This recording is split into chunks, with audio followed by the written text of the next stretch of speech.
Inilah suasana sholat taraweh di Blangpidi, Aceh Barat Daya. Awal sholat taraweh nih, Masya Allah ya, ramai sekali nih.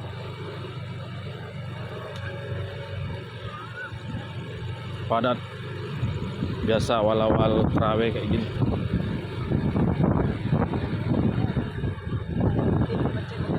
Salah.